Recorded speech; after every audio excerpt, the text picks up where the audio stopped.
ஏஐயால 40 billion loss ஆன ஒரு company பத்தி தான் நம்ம பேச போறோங்க. என்னங்க சொல்றீங்க? ஏஐயால சுத்தமா நிறைய வேலைகள் பண்ண முடியல. ஏன்னா மனுஷன் பண்ற மாதிரி ஒரு பிரில்லியண்டா percent of the leaders in UK இருக்கிற 55% இருக்கிற ஓனர்ஸ் முடிவு பண்ணிட்டான். ஏப்பா ஏஐ எல்லாம் வேணாப்பா. ஏஐ ஒரு பாசிட்டிவான நியூஸ் என்ன தெரியுமா? ஏஐ நம்ம மனுஷனை மேக்ஸிமம் ரீப்ளேஸ் பண்ணாதன்றதை ஏஐயால 40 பில்லியன் லாஸ் ஆன ஒரு கம்பெனி பத்தி தான் நம்ம பேச போறோங்க. என்னங்க சொல்றீங்க? ஏஐயால தான் கம்பெனிலாம் க்ரோ ஆகுதுன்றாங்க அப்படின்னு நீங்க கேட்கலாங்க.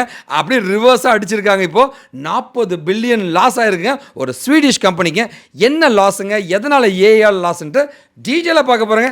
நான் உங்களோட வெங்கட் ஃப்ரம் விக்கிடிகன் காஷன் போட்ட கம்பெனிங்க. நான் உங்களோட வெங்கட்டுங்க. வேர்ல்ட்ல 250 எக்ஸ்பர்ட்ஸ்ல நானும் ஒருத்தங்க மைக்ரோசாஃப்டோட ஓனர் கிட்ட இருந்து அவார்டு வாங்கியிருக்கேன். இது இல்லாம நான் ஒரு Microsoft certified, Amazon certified, Oracle certified, Intel certified, NASSCOM certified, IBM certified, international recognise எக்ஸ்பர்ட்டுங்க. HCL டெக்னாலஜியோட subject matter expert, sequent knowledge சாம்பியனுங்க and service delivery excellence manager award வாங்கினவங்க. ஐடிக்குள்ள போனோம்னா கெரியர் கேப் இருக்கு, இல்ல நான் ஐடில இருக்கீங்கன்னா எல்லா சென்டருமே பாத்தீங்கன்னா வேலை வாங்கி தருவோம், காசு கொடுங்க, இல்ல வேலைக்கு போன பின்னாடி காசு கொடுங்கன்னு சொல்லுவாங்க. கம்பெனியை ஏமாத்தி வேலை வாங்கி தருவேன்னு சொன்னா கம்பெனி எல்லாம் ஏமாத்த முடியாதுங்க. அது உன்னை ஏமாத்தி காசு பறிக்கிறதுக்காக தான் அந்த மாதிரி பண்ணுவாங்க. அவங்களுக்கு தெரியும் அப்படி ஏமாத்தி போனா 2-3 மாசம் உன்னை துரத்தி விட்டுருவாங்கன்ட்டு. தயவு செஞ்சு நேர்மையா வேலைக்கு போகணும்னு நினைங்க. ஸ்கில்ல உண்மையாவே டெவலப் பண்ணி விடுறவன் கம்பெனி ஏமாத்தி உங்களுக்கு எங்க வேலை வாங்கி தரணும்? நேர்மையா போங்க. உங்களுக்கு எந்த கைடன்ஸ்னா நீங்க என்ன கான்டாக்ட் பண்ணலாங்க.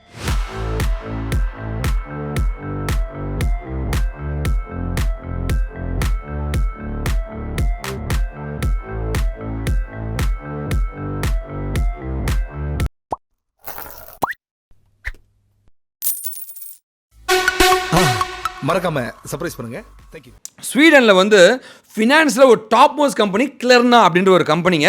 இவங்க என்ன பண்ணா சாட் ஜிபிடி கூட சேர்ந்து பார்த்தீங்கன்னா அவங்களுடைய மொத்த ப்ராசஸுமே பார்த்தீங்கன்னா ஏஐயா மாற்றிட்டாங்க.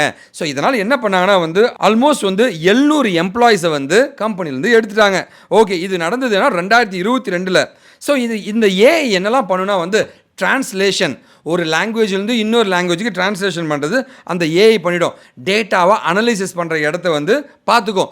கஸ்டமரை சர்வீசஸுங்க, சார் உங்களுக்கு என்ன வேணும், உங்களுக்கான ஹெல்ப் நாங்கள் பண்ணுறோம் அப்படின்னு அந்த கஸ்டமர் சர்வீஸ் இருக்கு இல்லையா, இது எல்லாமே அதுவே பண்ணிடும். 2023 ஃபுல்லாக ஏஐ மூலமாக பண்ணியிருக்காங்க. ஓகேவா?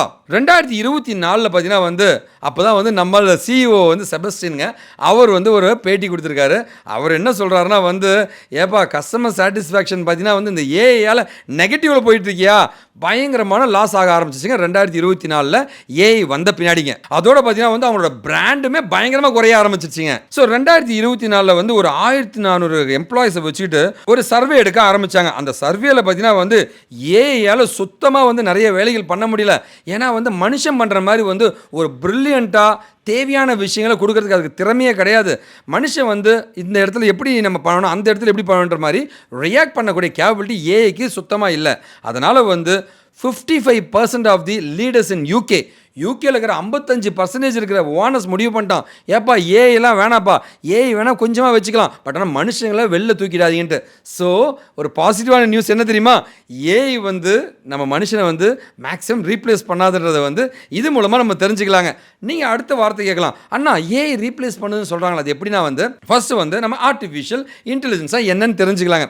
ஆர்டிஃபிஷியல் இன்டெலிஜென்ஸ்னால் மனுஷன் பண்ணுற ஒரு ஒர்க்கை ஒரு மிஷின் கற்றுக்கிட்டு அது பண்ணிச்சுன்னா அது ஆர்டிஃபிஷியல் இன்டெலிஜென்ஸ். மனுஷன் இந்த சுச்சுவேஷனுக்கு இப்படி ரியாக்ட் பண்ணுவானா, இந்த மெஷினும் அதே மாதிரி ரியாக்ட் பண்ணுங்க. மனுஷன் மாதிரியே பண்ணுறதுட்டு மனுஷனுக்கு பதிலாக இந்த ஏஐ யூஸ் பண்ணலான்னு திங்க் பண்ணாங்க. ஆனால் சில இடத்துல பார்த்தீங்கன்னா மனுஷன் இன்னும் கொஞ்சம் பியாண்டாக திங்க் பண்ணுவாங்க. ஓகேவா? ஒரு கஸ்டமர் கேட்குறாங்கன்னா அவர் ரொம்ப கோபமாக பேசுகிறாரா, அதுக்கு தகுந்த மாதிரி அந்த அந்த பல்ஸ் எல்லாம் ஏஐயால் பண்ண முடியாதுங்க. ஒரு ரியலிஸ்டிக்கான ஒரு ஏஐ உருவாக்க முடியாது இல்லையா, மனுஷன் மாதிரியாங்க. அந்த இடத்துல தான் நம்ம தோத்துடுறோங்க. ஓகேவா? நேற்று ஒரு வீடியோவில் நான் சொல்லியிருந்தேங்க, அதாவது ஏஐன்றது தவிர்க்க முடியாத ஒரு டெக்னாலஜி உருவாகிட்டே இருக்குங்க. ஆனால் அந்த ஏஐயை பொறுத்த வரைக்கும் 2 விஷயங்கள் நீங்கள் ஸ்ட்ராங் ஆகிடுங்க. ஒன்று, அந்த ஏஐயோடைய ஏஐ மாதிரியே இல்லை ஏஐயை விட க்ரியேட்டிவாக திங்க் பண்ணக்கூடிய கேப்பபிலிட்டி ஒருத்தங்கிட்ட இருந்தாலும், ரெண்டாவது அந்த ஏஐயை பயன்படுத்துகிற திறமையும் இருந்துச்சுன்னா வேலைன்றது எப்பவுமே இருக்குங்க. கண்டிப்பாக இந்த ஆர்டிஃபிஷியல் டேட்டா சயின்ஸ் படிக்கிறது ரொம்ப ரொம்ப நல்லதுங்க. அந்த மாதிரி டெக்னாலஜிகள் படிக்கணும்னா கண்டிப்பாக நீங்கள் என்ன காண்டாக்ட் பண்ணலாங்க. நான் ஒரு Microsoft certified data science specialist and AI ஸ்பெஷலிஸ்ட்டுங்க. கண்டிப்பாக இந்த வீடியோ படிச்சுங்க, ஒரு பெரிய நம்பிக்கையோடு படிக்கிறேங்க. வாழ்க்கை தமிழ். என்கிட்ட படிச்சு நேர்மையா வேலைக்கு போனா 1000 மாணவர்கள் தான் நீங்க பார்த்துட்டு இருக்கீங்க.